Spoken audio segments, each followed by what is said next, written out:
नमस्कार चाषी बंधु आपण मानकु टेक्निकल गुलशन यूट्यूब चैनल रे स्वागत जणाउछि। दर्शक बंधु आज वीडियो रे हम जानिबा धान मंडी 2025-26 खरीफ विषय रे।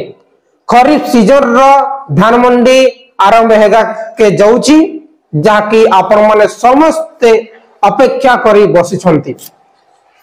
सो चाषी बंधु आज वीडियो रे जानिबा जे आज होउछि नवेम्बर 15 तारीख।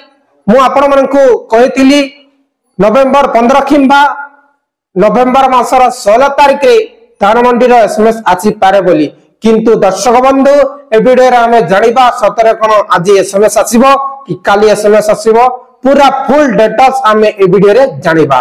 आपण माने प्रथम थर करी हम चैनल को आसीथिले निश्चित भाव रे हम चैनल को सब्सक्राइब करंतु काहे कि ना एमिति वीडियो आपण माने सब दिन हम चैनल माध्यम रे पाई परिबे। सो चाषी बंधु आसंतो वीडियोटी को आरंभ करिबा। देखंतो धान मंडी टोकन आसीबा आगरु आपण माने टोकन इंक्वायरी करिवे।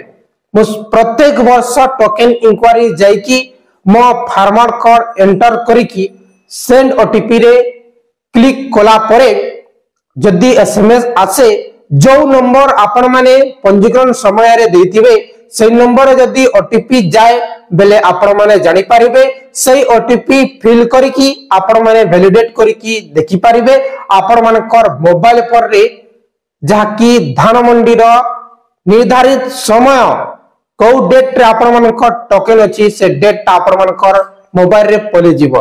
किंतु आज मु जेते बेले सकाले उठी करी चेक कली जे ए जाए जहा कि टोकन जनरेट होई नाही। हाँ दर्शक बंधु मु आम नुआपड़ा डिस्ट्रिक्ट कथा कहूची जे आम नुआपड़ा जिल्लार धान मंडी टोकन जनरेट होई नाही।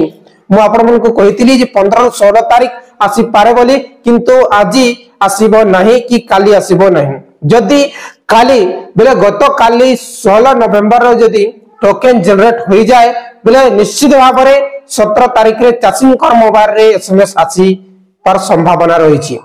चाषी बंधु आपण माने स्क्रीन सामने रे देखि पारुचंती जे आपण माने प्रथमे फूड ओडिशा सर्च करिकि ट्रांसपेरेंसी पोर्टल रे जिबे।